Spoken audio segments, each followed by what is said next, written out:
Escola da Graça Cast começando para você que nos acompanha na Vinha FM, no Escola da Graça, no canal do Pastor Aloísio, em todos os lugares. Seja muito bem-vindo, estamos aqui para o nosso encontro semanal com o nosso Pastor Aloísio. E eu já dizia na semana passada que você que quer participar precisa mandar sua mensagem. Não é possível que você não vai tirar suas dúvidas para o nosso pastor e principalmente contar o que Deus está fazendo aí do outro lado. Então a Escola da Graça Cast tem um portal onde você também acessa todo o conteúdo de palavras, escoladagraça.com. Por lá você pode fazer um cadastro gratuito para acessar todas as palavras semanais do pastor Aloísio e acesso a outros estudos, caso você queira fazer um cadastro ainda mais vitalício. Para lembrar você que Escola da Graça Cast também é transmitida no canal do pastor Aloísio do YouTube. Então acessa lá, você que ouve aqui pelo rádio, entra lá no Instagram do pastor, @Aloísia_Silva, e não fique de fora de nada. O pastor está acompanhado aqui de grandes homens de Deus, mas me permitam cumprimentá-lo primeiro. Meu pastor Aloísio, como é bom chegar à quarta-feira para nós termos essa conversa. Boa tarde, pastor.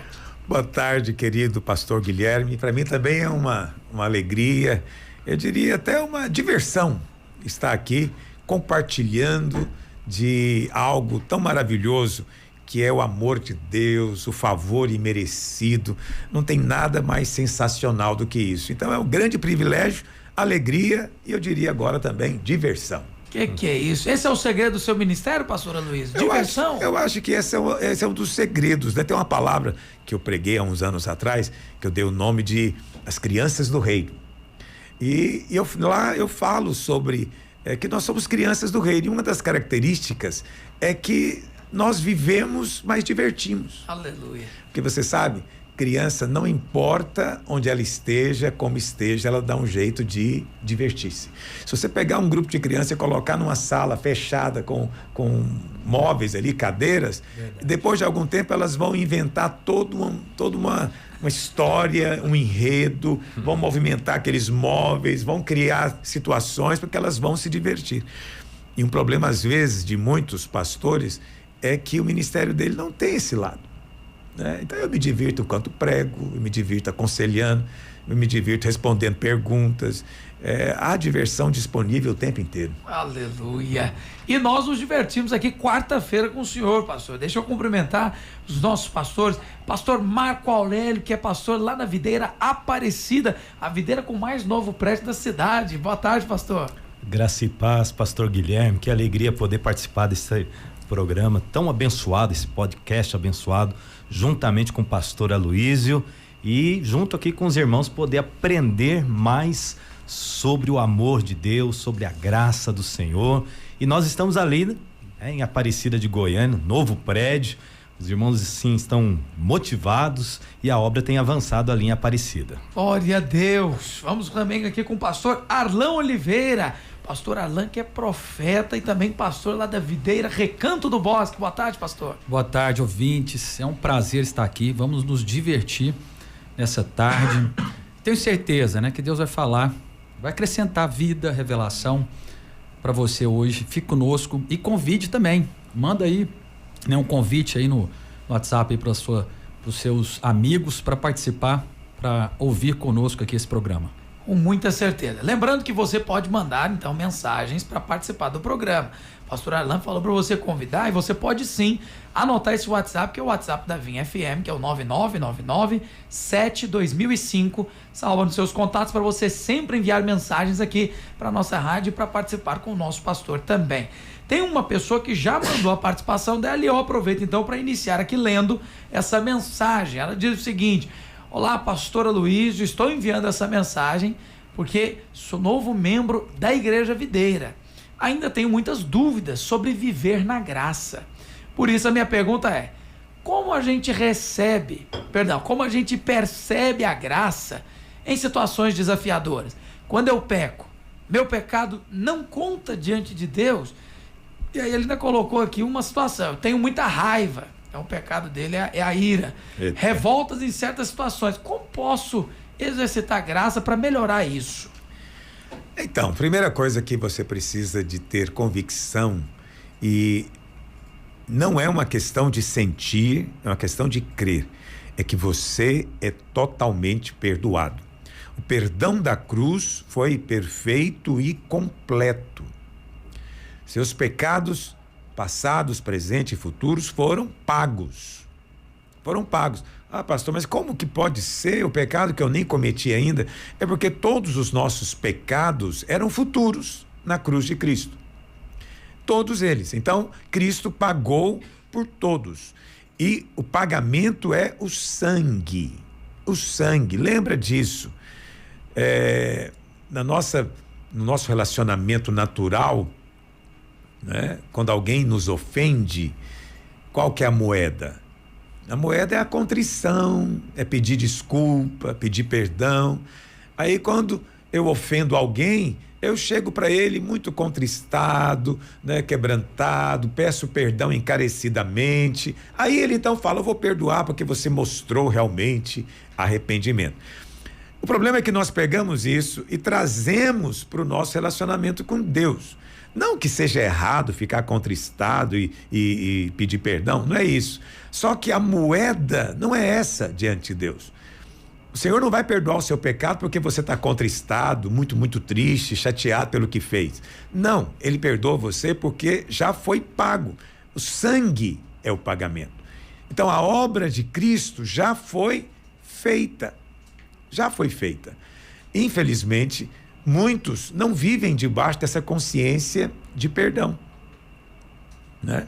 Tá bom, pastor, então eu estou perdoado, mas eu acabei de pecar. Então, você obviamente não vai estar sentindo bem, sentindo feliz no pecado, porque aquele que nasce de Deus não quer viver na prática do pecado. A mesma graça que te salva também muda a sua natureza. Então, quando você pecar, simplesmente reconhece o seu pecado diante de Deus, sem fazer promessas. Nunca mais vou fazer, Senhor, eu prometo. Não, nada disso. Reconheça o seu pecado e declare: eu sou justiça de Deus e já fui perdoado pelo sangue. Ah, não, isso vai estimular as pessoas ao pecado. Não, ao contrário, a graça te liberta. Amém. É por causa disso que você não vai continuar na prática do pecado, porque você creu que é justificado pelo sangue. O senhor está falando de promessas, pastor? Eu já vi gente, inclusive, dizer: Deus, se o senhor me livrar dessa situação que eu me coloquei, nunca mais na vida eu vou beber refrigerante, eu nunca mais como chocolate. São promessas típicas da pessoa que quer conquistar Deus com algo, né? É uma troca, né? Então Deus está interessado em alguma coisa que você tem, você resolve dar para Ele. E normalmente essas pessoas pensam que Deus está interessado na sua infelicidade. Tirar o prazer, né? Então você tem que tirar alguma alegria, algum prazer, algum desfrute, porque Deus está interessado na sua infelicidade. Então eu prometo que eu vou parar de tomar refrigerante, já vi gente que prometeu não comer carne, já vi gente prometendo uma série de coisas. Mas isso não é diferente das penitências tão comuns também entre os católicos, né? Eu vou a pé à Trindade, eu vou de joelho na escadaria do Bonfim, entendeu? Fica parecendo que Deus está interessado na sua dor, né? Quanto mais Ele te vê com dor, Ele vê sangrando, mais Ele fica feliz. Isso é uma blasfêmia, né? Tá chamando Deus de quê? De sádico, né? Que coisa horrorosa é isso.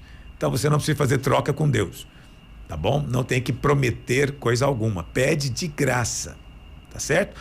Agora, se você prometeu, cumpre. Pastor, interessante, porque nos dias de hoje, né?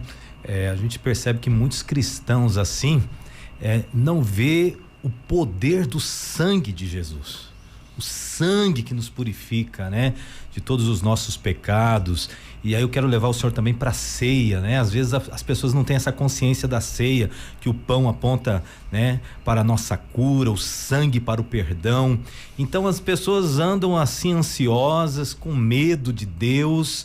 Mas um dia o senhor ministrou uma palavra dizendo: um dia nós vamos chegar diante de Deus com o sangue, né, pastor? Alguns vão chegar sem o sangue, mas outros vão chegar com o sangue. Não, o que eu digo sempre, a frase que eu digo é o seguinte: se você vai chegar diante de Deus, você tem duas opções. Ou você chega sem pecado, ou você traz o sangue.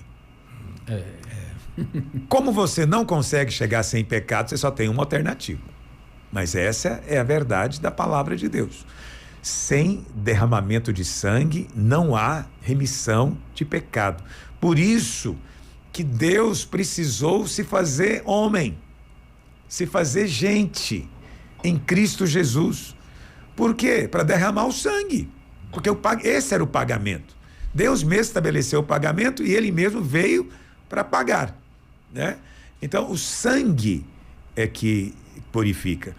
Agora, uma pergunta que as pessoas podem fazer, né? Como é possível que o sangue de um único homem foi suficiente para pagar pela vida de todos os homens? É porque você não sabe o tamanho desse homem. Esse é que é o problema. Não conhecem, não sabem quem é Jesus. Não sabem que ele é o Filho de Deus. Não conhecem o tamanho dele. Ele é tão extraordinariamente grande que ele é maior do que a somatória de todos os homens.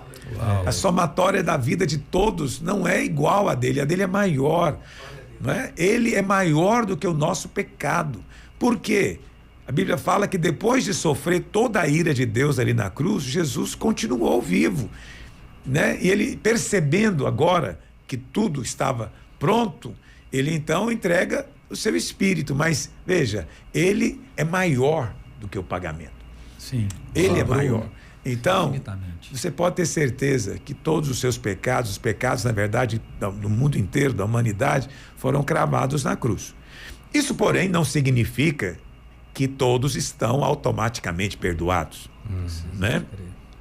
Para você ser perdoado, você tem que confessar com a boca e crer com o coração que Jesus Cristo é o Senhor, como está lá em Romanos 10. Então, quando você crê, você apropria, e aí então você é salvo. Mas as pessoas que estão lá fora no mundo, elas são perdoadas, só que elas não aceitaram o perdão. A dívida delas foi paga, mas elas não aceitaram esse pagamento. Elas querem elas próprias pagar. Ao rejeitarem, elas estão insultando o Filho de Deus, blasfemando contra a sua obra e de maneira arrogante dizendo que elas mesmas podem se salvar, resolver o próprio problema. Que loucura. É loucura, completa loucura. Pastor, é impressionante como o nosso Deus e Pai, né, o Senhor Jesus Cristo, ele se agrada com o aroma que sai da cruz, né? Que emana da cruz, né? O sacrifício, ele sobe como um aroma. Você que está nos ouvindo aí, ele sobe, como se fosse um aroma agradável ao Senhor. Então não tem nada melhor do que nós podemos apresentar para ele do que o sacrifício. É como se fosse o que o Senhor mais espera que nós venhamos apresentar para ele, né? Então, mediante a isso, de repente você pecou, você pergunta, né? Então, como é que a gente percebe a graça em situação desafiadora? Quando você vai ter essa paz? Porque a paz só vem quando nós apresentamos esse sacrifício. Quando eu apresento esse sacrifício e falo, eu sou justiça de Deus em Cristo, aí eu vou ter paz, e isso é o resultado de quem está entendendo a graça. É importante entender que não somos nós mesmos que nos mudamos, nos transformamos. E nem mudamos ninguém. Isso é importante também. Porque tem pessoas que acreditam que vão ser mudadas por um discipulador. Se o pastor Aloísio me discipulasse, eu seria diferente. Não, isso é tudo carne. Isso é homem mudando o homem. Então, você não se muda, não se transforma a si mesmo, e nem tampouco as pessoas ao seu derredor têm esse poder. Isso é religião de homens. Isso é obra humana. Ok? Mas a colocação que foi feita aqui é: pastor, tenho muita raiva em certas situações. Como é que eu posso melhorar isso? Como é que você pode melhorar isso? Então, primeira coisa, tira o seu foco do autoaprimoramento e coloca o seu foco em Cristo.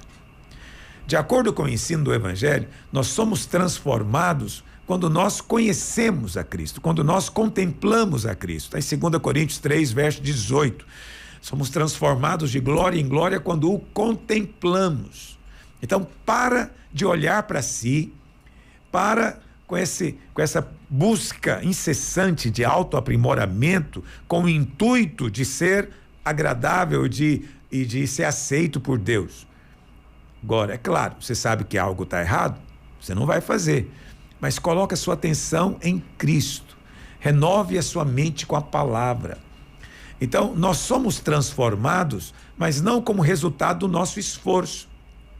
Lá em Marcos, no capítulo 2, Jesus conta a parábola, né, do homem, que ele vem e semeia a semente na terra. E depois ele volta, dorme e acorda. Dorme e acorda. Até que a semente germina, sem saber ele como. Olha que coisa impressionante. Pastor, Porque o que é a semente? É a palavra. O que é a terra? É o nosso coração. O dormir e o acordar significa viva a sua vida. Aí quando você vê, de repente, você percebe que mudou, que está diferente. Isso é cristianismo de verdade. É quando você nem sabe explicar como nem quando você foi mudado, mas você foi. Mas tem gente cavucando a semente para ver, será que já foi, não foi, Deus, e agora? Não depende de você. A Bíblia fala claramente, sem saber ele como a semente germinou. Então a gente não sabe o como, mas a gente sabe que Deus vai fazer. Agora, a nossa parte, como é que nós cooperamos? Contemplando a Cristo, né? Olhando para o Senhor. Quando a gente contempla o Senhor, a gente é transformado. pastor, e aqui ele fala, né? Responde para nós. Até aonde, porque irá, até onde a nossa ira pode ir? Que ele fala aqui, que ele tem raiva, né? Porque existe uma indignação, não tem, pastor? Uma indignação que é de Deus, que procede do nosso coração. Que... A ira nem sempre é errada. Nem sempre. Quando Deus fica irado, então a ira é um sentimento legítimo. Agora, tem situações em que ela é imprópria ou é infantil. Normalmente as pessoas ficam iradas por quê? Porque foram frustradas, não fizeram o que ela queria, né? Parar na frente dela, não deram a comida na hora certa, não deram o que ela precisou, o que ela pediu. Então é sempre em função dela. Aí ela fica nervosa, ok? Essa é uma ira tola, né? Isso é tolo, pecaminoso, só produz morte na sua vida. Agora, tem uma ira que é boa, entendeu? Você na rua vê um jovem sendo espancado por 2 ladrões e você é tomado de ira e você resolve defender esse jovem. Essa ira é boa, entendeu? Verdade. Então é preciso ter esse discernimento. Se você está irado por algo e essa sua ira é para abençoar, é porque você quer o melhor, então essa ira é boa. Entendeu? Mesma coisa a indignação, né, pastor? A indignação é um errado, estágio, né, da ira, né? Uhum. Indignação é um estágio, mas é um tipo de ira também. Então, o pai e a mãe que fica nervoso com o filho porque vê o filho fazendo algo errado, é porque ele quer o melhor. Sim. Entende? Não é Isso, porque, você fez isso e eu tô agora com vergonha, ou então você quebrou o copo. Não, é porque o pai e a mãe quer que o menino cresça um homem bom, né? Então ele fica nervoso. Então há momentos em que ficar nervoso é até necessário para o bem das pessoas. Então, por exemplo, você vê sua criança, né? Ela tem só 2, 3 anos e ela de repente resolve correr em disparada em direção à rua. O risco do acidente é muito grande. E você então dá um grito com ela e você fica bravo com ela. Por quê? Porque você a ama.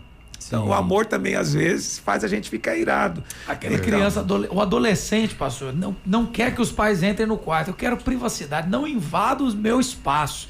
E o pai descobre que o menino está fazendo coisa errada, guardando coisa que não devia na gaveta do quarto dele. Entendo. Então, um pai fica nervoso, mas é pro bem do filho. Sim. Então, eu não sei, esse irmão que nos mandou a pergunta aqui, ele fica nervoso, ele queria vencer isso, ele não quer ficar nervoso nunca, ele quer ser, não sei se vocês se lembram, muitos anos atrás, né? Eu já sou de outra época, tinha um seriado na televisão chamado Kung Fu. Vocês não lembram, né? Agora conta mais um pouco. Fu. Vamos ver se a minha memória vai ser refrescada aqui, pastor. Então, o Kung Fu era o nome do seriado que tinha basicamente, né? Tinha lá um artista que fazia o papel do jovem e um outro lá que era o seu mestre. E o mestre era cego, mas ele lutava assim, como se enxergasse tudo, era um negócio fabuloso. E o mestre chamava o seu discípulo de gafanhoto. De gafanhoto. E aí tudo que acontecia, né? Ele falava, amado mestre, como é que é isso? E era tudo assim num ambiente de completa brandura, serenidade. Paz e amor. Né? Onde ninguém jamais altera, ninguém jamais fica nervoso. A gente assistia aquilo e ficava pensando que vamos ter que viver assim. Mas isso não é prático, né? Isso pode ser bom no budismo. Né? No budismo talvez seja um ideal de vida. Para nós não. Nós lidamos com as emoções de uma maneira saudável. Porque as emoções são neutras. Emoções não são certas nem erradas. Sim. Elas são neutras. Agora, o que nós fazemos com elas, aí que é o problema. Então, você ficou nervoso, mas você não xingou ninguém, não ofendeu ninguém. Entende? Fique em paz. Pastor Aloysio, eu não sei, o irmão é novo na videira, né? Mas também pode ser novo na fé. E eu creio que essa é a questão da leveza do evangelho, né, pastor? Porque às vezes um novo convertido, é bem isso que o senhor falou, ele começa a olhar para si, começa nessa nova jornada, né, dentro da igreja, e vê que não é perfeito, né, e tem muitos erros, e o senhor acabou de compartilhar. O nosso dever é olhar para Cristo. Quando contemplamos o Senhor é que somos transformados. Mas existem pessoas que eles olham para si e há aquela cobrança, e aí o evangelho se torna algo pesado, né, pastor? É pesado porque ele se vê na obrigação de ele mudar-se. Ele tem que fazer alguma coisa sobre isso, mas ele não consegue. Isso. E aí ele passa a acreditar que Deus se relaciona com ele com base nisso. Como ele não está se comportando bem, então Deus está chateado. Deus não tá vai irado, abençoar, né? Deus não vai ouvir a oração dele. Então ele não tem fé para orar, não tem fé para pedir, ele não tem fé para nada. Por quê? Porque ele não consegue cumprir. Porque ele acredita que tudo depende dele. Esse é o tipo de pessoa que é um candidato sério a sair da igreja. Por quê? Porque ele não aguenta. Entendeu? É muito pesado. Ele vai descobrir que não dá conta. Pois é, se ele descobrir que não dá conta e for para o Senhor, tiver alguém para orientá-lo, e ele for para o Senhor dizer, Senhor, eu não posso, eu preciso do Senhor, aí ele vai descobrir que o Senhor faz, que Deus faz. Aleluia. Por quê? O dia de você, a gente fala muito, né, que é a graça, você tem que entender que você é amado, por exemplo. Mas qual que é o dia que você mais precisa saber que é amado? É o dia que você erra. Se no dia que você erra, você não for amado, então o evangelho é falso. E o amor? O evangelho não faz sentido. Entendeu? O dia que eu mais preciso do amor de Deus é o dia que eu estou me sentindo pior. Mas graças a Deus que Deus nos ama nesses dias. E eu o acho que amor essa dele aqui, não pastor, é alterado pelo nosso comportamento. Eu gosto muito dessa frase, é uma frase muito comum, já tornou-se comum, mas ela ainda é poderosa, né? Você não pode fazer nada para Deus te amar mais. Também não pode fazer nada para Deus te amar menos. Entendeu? Eu acho poderoso isso. A primeira parte, você não pode fazer nada para Deus te amar mais. Quer dizer, você está fazendo boas obras, se esforçando para ser bonzinho e está pensando que o amor vai aumentar. Não vai. Ele já te ama. Mas tem uma segunda parte, não tem nada que a gente também faça para que ele nos ame menos. Não é? Então, aí a gente pensa, mas eu errei, eu pequei e tal, então Deus está nervoso, o amor dele mudou. Não, não mudou, continua te amando. Essa é a resposta aqui, pastor, que ele fez aqui nessa parte, aqui na primeira pergunta. Como a gente percebe a graça em situações desafiadoras? É quando você descobre que você é amado pelo Senhor. O Pastor, Pai te ama. Apesar de tudo. Pastor, a questão, por exemplo, errou. Que a pessoa fala, eu errei, como que eu vou fazer para não errar mais? Eu creio que a disciplina de Deus, aquele que aplica a disciplina, quando necessário, para nos guardar, é amor dele. E até mesmo a consequência do pecado nos alinha. Quem é filho, Deus deu essas duas ferramentas, não deu, pastor? Para nos, assim, claro, ser cheio do Espírito, conhecer a palavra, mas também a disciplina e a consequência nos leva para um caminho de... Não fique esperando chegar lá naquele nível extraordinário de varão perfeito para você ter comunhão com o Senhor, para você buscar o Senhor, amar o Senhor, se relacionar com Ele. Relacione-se com Ele hoje, no nível, no estágio que você está. Se você tem hábitos que não são bons, Deus pode disciplinar.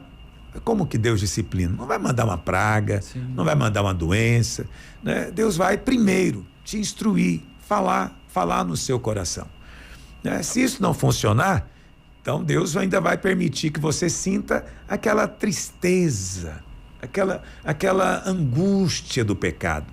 Porque existe uma tristeza segundo Deus. Verdade. A pessoa erra, ela sente aquela tristeza, ela fala, eu preciso de voltar para a direção certa, não vou viver assim. Isso é disciplina, é Deus te instruindo, né? Se isso ainda não for suficiente, Deus permite as consequências vir sobre a sua vida. Não é maldição, consequência, entendeu? Você resolveu trair a sua esposa, a consequência que pode ter é que a sua esposa queira separar. Isso não é maldição de Deus, não é castigo de Deus, é consequência do seu ato. Deus permite que a gente sofra, às vezes, isso para mudar, né?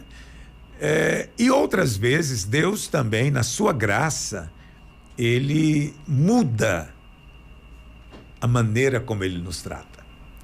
E isso é uma coisa poderosa. Uau. Então, para você entender isso, uma ilustração que eu sempre uso, você é pai.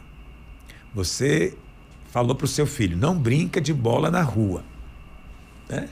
Mas ele desobedece. E você vai lá, disciplina, não faça, é perigoso. Mesmo assim, ele desobedece. Chega um momento em que você tem que tomar uma atitude. Qual atitude você toma? Você pega a bola e fura a bola. Porque é melhor que a bola seja destruída do que o seu filho vir a ter um acidente. Olha só. Mas aí quando você fura a bola, você mudou algo na vida do menino. Agora ele não tem bola. Entendeu? Ele é um menino sem bola. Então isso vai produzir nele uma série de coisas que ele vai pensar a respeito, não é? Se o pai vai dar de novo a bola para ele ou não, a gente não sabe. Eu estou falando aqui em parábolas. Okay? Essa bola você aplica aí para muita coisa na sua vida. Ter ouvidos ouça, né? Entendeu? É o que Jesus disse, né? Se te faz pecar, Deus vai remover. Tem um irmão no nosso meio, o senhor disse isso aí da bola furada por Deus, ele recebeu uma palavra de Deus que era para ele vender a moto dele. Ele chegou para a esposa e disse, amor, Deus falou comigo que é para eu vender a moto. A esposa olhou e falou, eu não tenho nada a ver com isso, você resolve com Deus. Ele foi lá e vendeu, mesmo sem entender. Talvez na vida dele tava empinando a moto demais, né, pastor? Tava fazendo coisa errada. Ué, não sei. Assim, Deus está guardando a vida dele. Não sei qual que é o motivo dele vender a moto. Há muitas razões para se vender uma moto, não é verdade? Agora, se a moto te faz pecar, vende.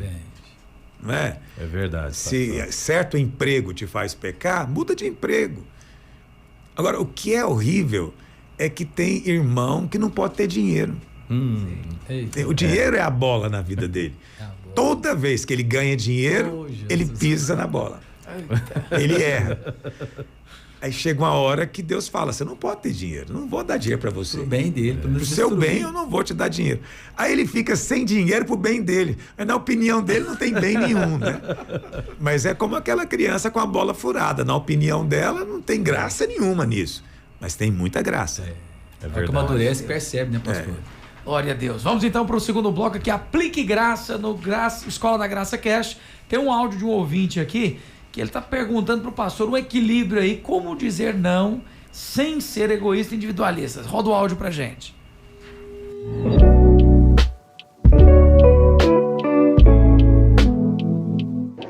Olá, pastor Aloysio, meu pastor amado. Estou sempre aqui ouvindo a Escola da Graça, sendo abençoado. Pastor, ultimamente eu estou sem paciência com alguns colegas de trabalho, também em casa. Tento ser melhor, mas sinto que preciso de ajuda. Pastor, como eu posso ensinar meu filho a dizer não, em certas situações, sem contribuir para que ele se torne rude, se torne individualista, e também como posso ser mais tranquilo e andar de acordo com a graça no dia a dia?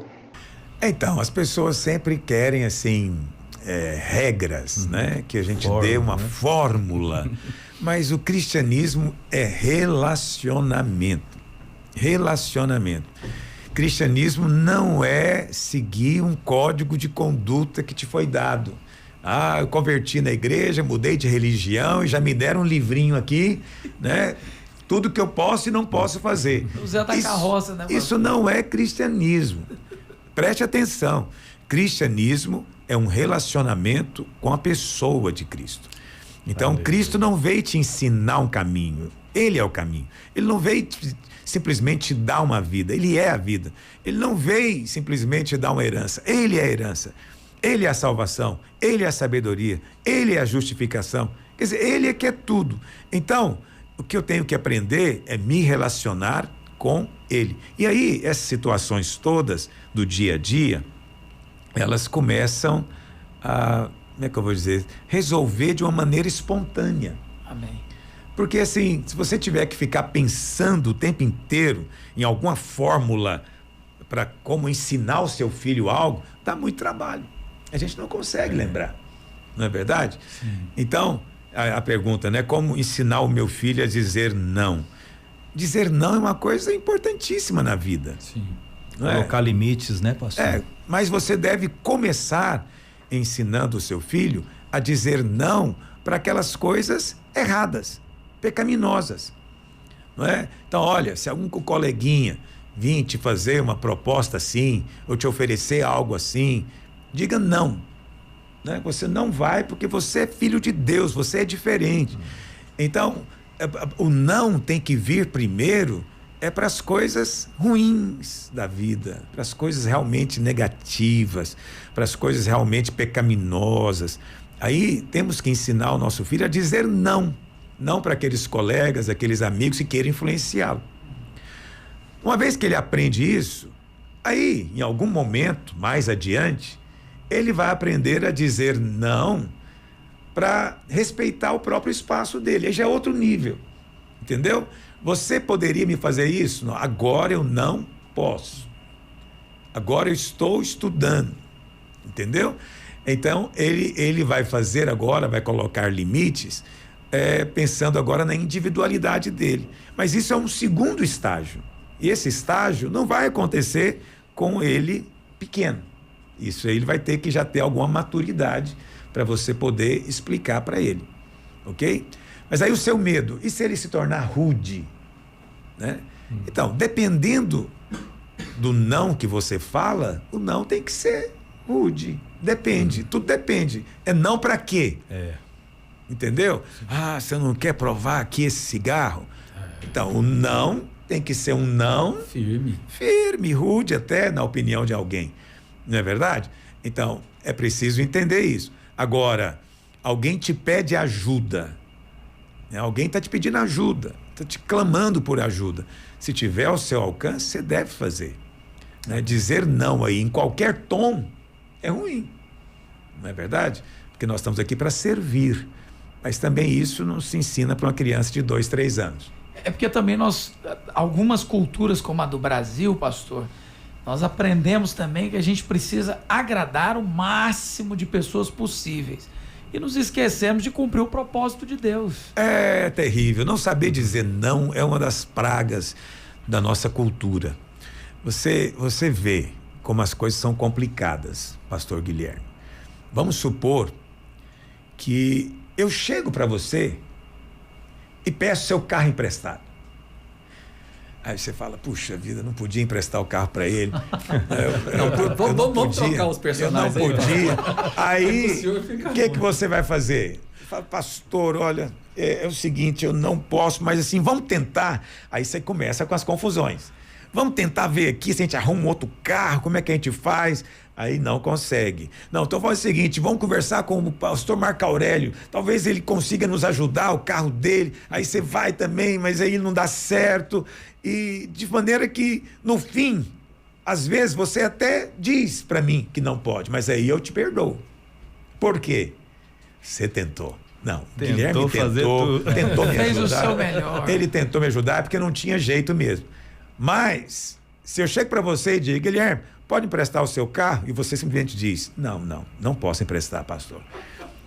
Nunca mais peço nada para ele. Você está até passando mal, E Guilherme. nunca mais peço nada para ele. Misericórdia. Que pessoa horrorosa, né? Eu pedi o carro para ele e me disse não. Quer dizer, horroroso sou eu, que não sou capaz de ouvir não. Eu me acho tão maravilhoso, tão sensacional, que todo mundo tem que dizer sim para mim, para todas as minhas vontades, né? Por quê? Porque na minha cabeça eu devo ter uns 2 anos de idade. Porque é nessa fase que você pensa que o mundo existe em função de você. Mas esse é o problema. Então, você dizer não para um parente é uma luta. Dizer não, às vezes, para um irmão é sempre uma controvérsia. Esse é um problema realmente. Não seja refém disso. É importantíssimo. Meu Deus, nós fluímos tanto aqui, pastor, que nós superamos o bloco. Vamos para um rápido intervalo aqui, porque na volta ainda tem notícia para nós comentarmos. Nós temos aqui algo que aconteceu na Inglaterra, no quadro Perspectiva da Graça, um tribunal que considerou um cristão culpado por orar em pensamento próximo a uma clínica de aborto. A gente já leu os detalhes e o pastor Aloysio comenta a notícia aqui conosco sobre esse caso, né, que se tornou emblemático lá na Inglaterra. Abre intervalo, Escola da Graça Cast já volta. Acompanha na Rádio Vinha FM, no YouTube, do pastor Aloysio Silva, ou também pelo Instagram, em todos os lugares que você acessa esse programa. Seja muito bem-vindo. Escola da Graça Cast, que iniciou hoje falando com um irmão que é novo na Igreja Videira. Então deixa eu te fazer um convite, você que está escutando pela primeira vez, venha conhecer a nossa igreja. O pastor Aloysio está aqui conosco, mas ele está sempre pregando aos domingos, às 10 da manhã, na Arena Videira, aqui no setor Bueno. Por isso, você é o nosso convidado. Não deixe de vir pessoalmente para poder participar do que Deus está fazendo no nosso meio. E eu falei que na volta do segundo bloco, eu traria aqui na Perspectiva da Graça uma notícia emblemática. Então, eu já falo aqui a notícia, vou ler a manchete e o pastor Aloysio comenta na sequência. Põe na tela para mim. Tribunal considera cristão culpado por orar em pensamento próximo a uma clínica de aborto. O veterano do exército britânico Adam Smith, que serviu no Afeganistão, foi considerado culpado por orar silenciosamente perto de uma clínica de aborto na Inglaterra. O tribunal concedeu a Smith uma suspensão condicional, que significa que ele só será sentenciado caso cometa novas infrações nos próximos 2 anos. E a alegação é que Smith violou uma ordem de proteção de espaços públicos com essa ação de orar em silêncio próximo à clínica. Pastor Aloysio, isso seria o início de uma censura do cristianismo? Não, isso já existe, né? Assim, em pensamento é a primeira vez que eu vejo.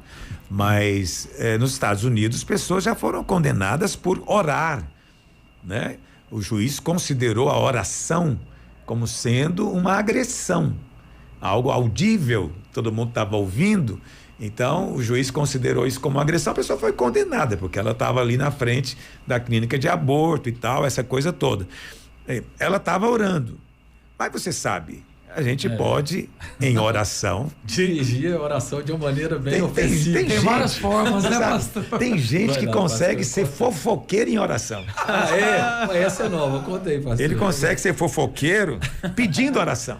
Então ele está na reunião, ele fala, gente, vamos orar pela fulana, não sei se vocês estão sabendo, está divorciando. Misericórdia. Vamos orar por ela. Orar, quer dizer, ela fofoca pedindo oração. Entendeu?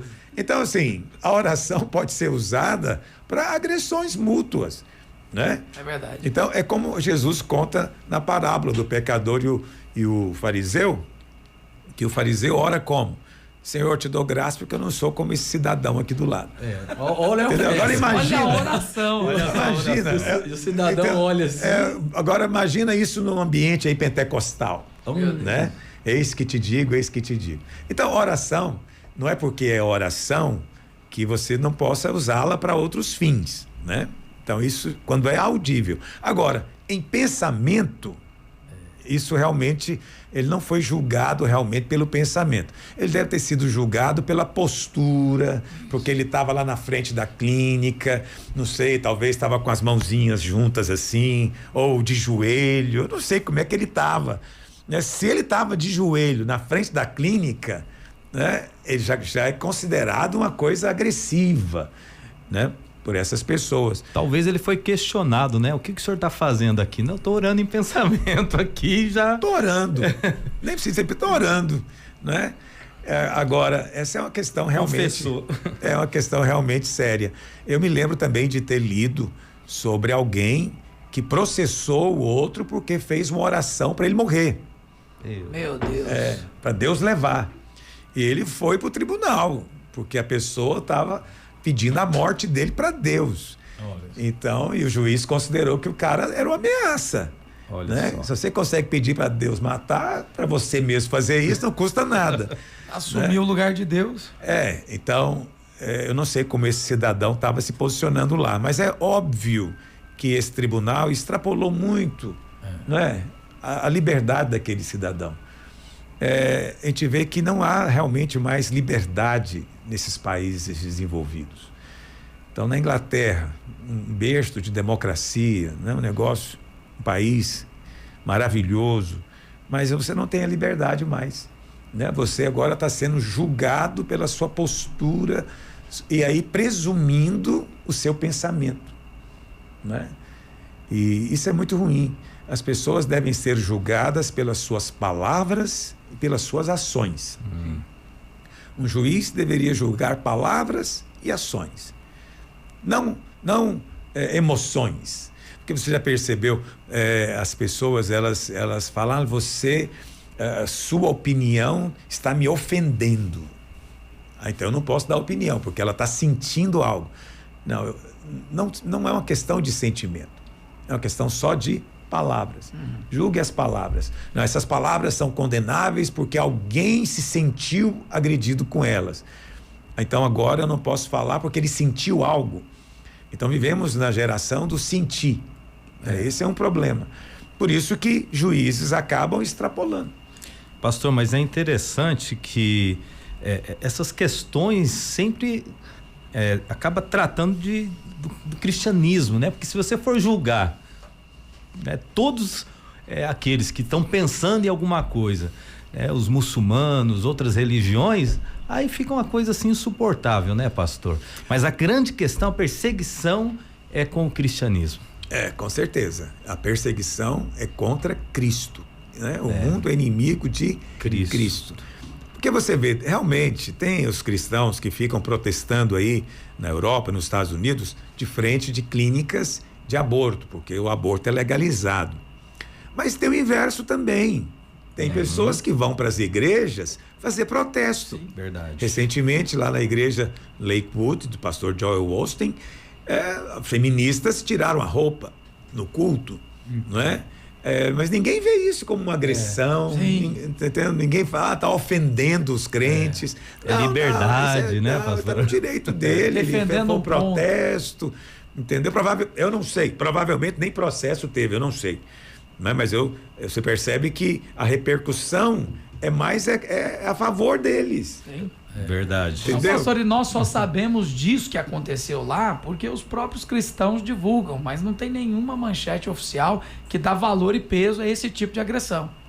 Isso também é verdade. A mídia é completamente tendenciosa e ela é inimiga do cristianismo. Sim. Você vê que há um consenso da elite intelectual, né, de que os valores, os cristãos, eles são errados, são inapropriados e coisas desse tipo, né? Arcaicos. Então hoje nós vivemos um mundo que é pós-cristão. De uma coisa também que o senhor disse aí, pastor, que é a pessoa, quando ela se sente agredida, mas não consegue comprovar nenhuma violação, só isso já é motivo suficiente para que haja julgamento. Não tem materialidade mais. Exatamente. É subjetivo de Quer dizer, não deveria ser um crime eu dar a minha opinião, né? Eu opinar a respeito de algo, mas tem certos assuntos hoje que você não pode opinar, você não pode discordar. Se você discorda, você pode ser processado. A Inglaterra, pastor, está vivendo um processo de muitos muçulmanos estão dominando os jovens ali. Eu até vi um vídeo para o pastor Antônio Afiuni, que é pastor nosso lá na Inglaterra, me mandou esse vídeo, onde jovens, né, se convertem ao islamismo por uma falta de identidade. Então eu percebo assim, a Inglaterra está punindo esse veterano do Afeganistão porque orou em silêncio numa clínica de aborto. Mas infelizmente é um povo que perdeu a sua identidade, não tem mais como se posicionar, já acham que tudo é ofensivo e acabam sendo dominados por esse mundo depois. Mas hoje existe uma reação na Europa. A Europa, tradicionalmente, é um continente de pensamento de esquerda.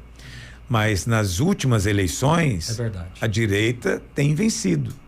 né, na maior parte dos países da União Europeia. E onde não venceu, ficou muito próximo de vencer. Sim.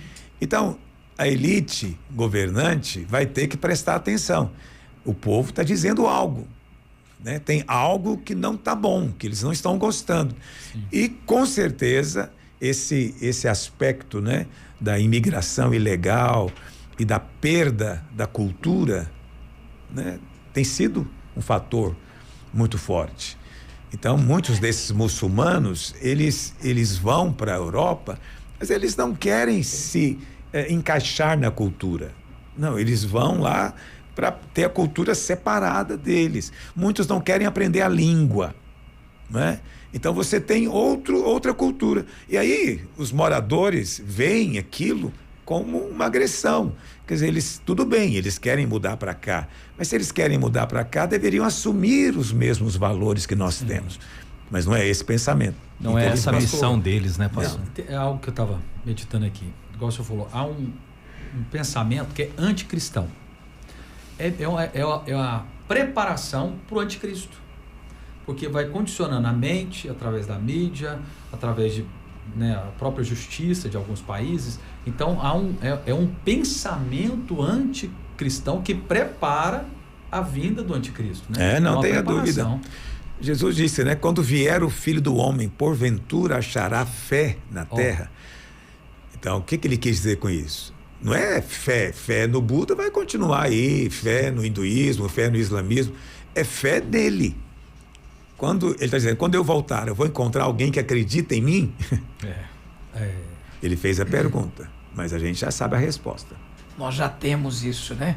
Bom, ouvinte, nós vamos caminhar para o final com o último bloco aqui do Isso Tem Graça.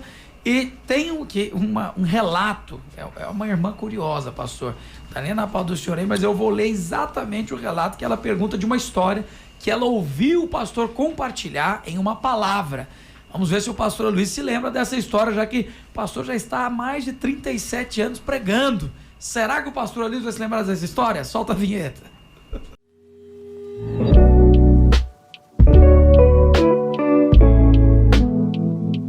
Olha só, pastora Luiz, a irmã, pelo visto, acompanha o senhor mesmo, está ouvindo as palavras, e ela diz o seguinte: por favor, pastor, essa história que uma vez o senhor disse durante a pregação, que cristãos estavam sobrevoando a cidade de Goiânia, num helicóptero, e aspergindo óleo santo lá de cima para ungir a cidade.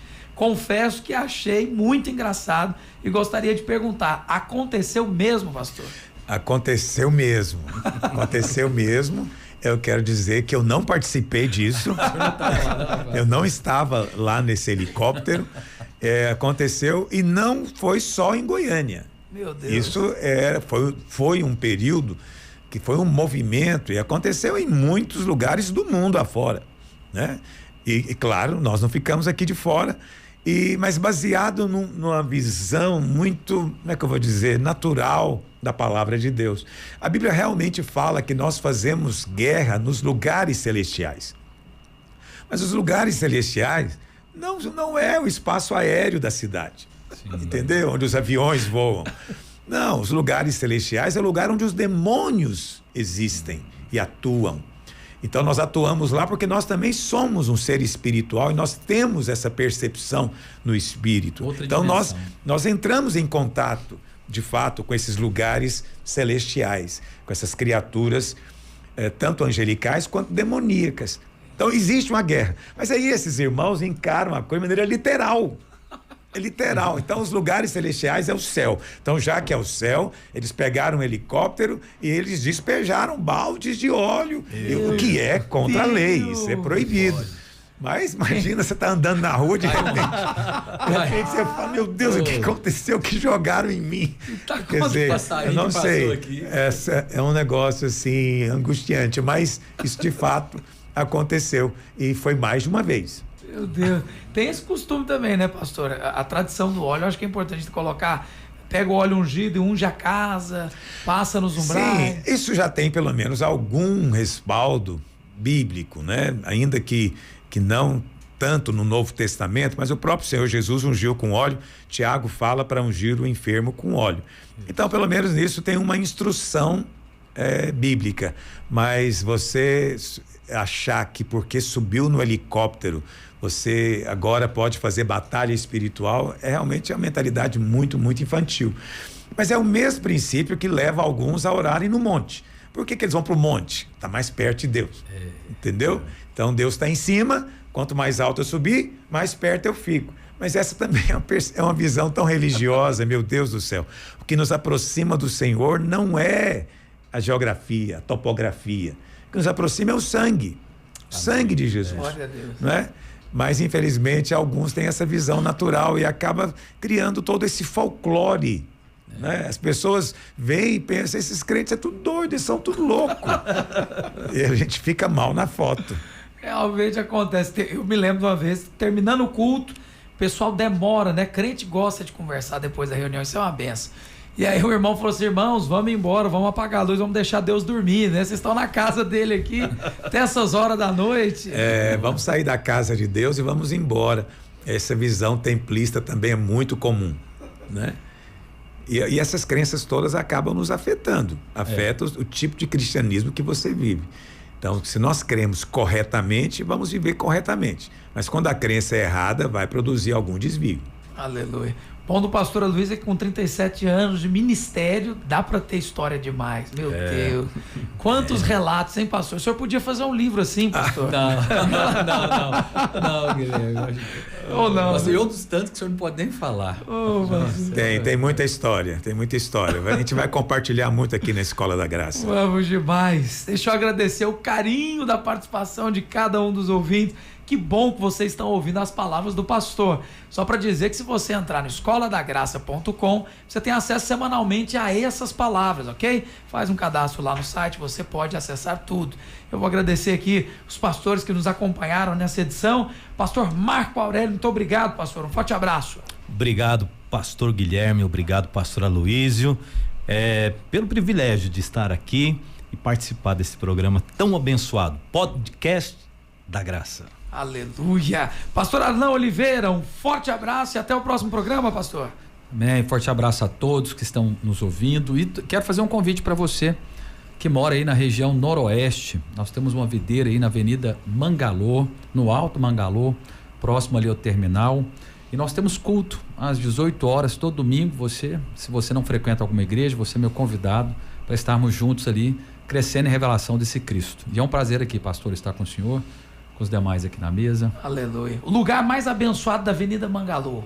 Igreja Videira. Isso, lá no alto. E é no alto, viu, pastor? A posição não muda, não está mais perto de Deus. Não tá. Nosso querido pastor Aloísio. Pastor, muito obrigado pelo privilégio de estarmos essa hora com o senhor. Eu tenho certeza que todos os relatos que nós recebemos durante as semanas não são por acaso. O senhor tem muita vida de Deus e uma conversa aberta dessa sem direcionamento, né? Nós estamos aqui abrindo o coração e o senhor liberando palavras. Obrigado por esse tempo, pastor. Eu que te agradeço, pastor Guilherme Rigonato. Você é uma grande bênção na minha vida. Você recebeu um dom de Deus, está exercitando para abençoar o reino de Deus. Amém. Que o Senhor continue te prosperando e te abençoando. Amém, pastor. Privilégio, que privilégio.